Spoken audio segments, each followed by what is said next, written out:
Silent ആയിട്ടാ പിള്ളേര് പോണേ. നമസ്കാരം. ആ, എന്റെ പേര് ദേവാരുണ്യൻ നമ്പൂരിപ്പാട് തന്നെ എല്ലാവരും വിളിക്കാറ്. അല്ല, ഇയാള് കല്യാണം കൂടാൻ വന്നതോ അതോ കള്ളനെ പിടിക്കാൻ വന്നതോ? നിങ്ങൾ പറഞ്ഞത് ശരിയാണ്. 52 രൂപ ഉണ്ടായിരുന്ന കരിമീൻ ഇപ്പൊ 85 രൂപയാണ്. ഇക്കണക്കിന് എങ്ങനെ ജീവിക്കാം? പക്ഷെ കുടമാറ്റം നന്നായത് പാറമേക്കാവിന്റെ ആണെങ്കിലും വെടിക്കെട്ട് നന്നായത് തിരുവമ്പാടിരിയാ. ആ കാര്യത്തിൽ താൻ എന്നോട് വാദിക്കണ്ട. എന്ന് പറഞ്ഞ എങ്ങനെയാണ്? ചാരായ നിരോധനം AK ആന്റണി മാറ്റുന്ന പ്രശ്നമില്ല. ആ ഒറ്റ കാര്യത്തിൽ മാത്രമാണ് എനിക്ക് പ്രതിഷേധം. വെറുതെ കണഗുണാന്ന് പറഞ്ഞിട്ട് എന്താ കാര്യം? കാശ്മീർ പാകിസ്ഥാൻ കൊടുത്ത ആ പ്രശ്നം തീർന്നില്ലേ?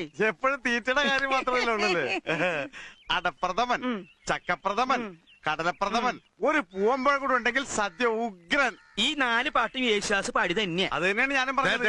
ഒരു പാട്ട് ജയചന്ദ്രന് കൊടുത്തുകൂടെ? വേണ്ട വേണ്ട വേണ്ട, ഞങ്ങൾക്ക് ശാപ്പാട് പിന്നെ മതി ഞാൻ പറഞ്ഞു അല്ലേ? ആ, അങ്ങനെയാണെങ്കിൽ കഥനിക്ക് തീ കൊടുത്തോട്ടെ കേട്ടാ. ഇവന്മാരുടെ രണ്ടുപേരുടെ ഡ്രൈവർ അടിച്ചു പോയി. ഒരു പ്രാവശ്യം ചാപ്പാട് വേണ്ടാന്ന് പറഞ്ഞു. ആ, 4 പാട്ട് യേശുദാസ് എന്നെ പാടിയത്. പറഞ്ഞ മനസ്സിലാണ്ടേ? ഇതിന് ചെവി കേട്ടൂടെ? പൊട്ടനാ.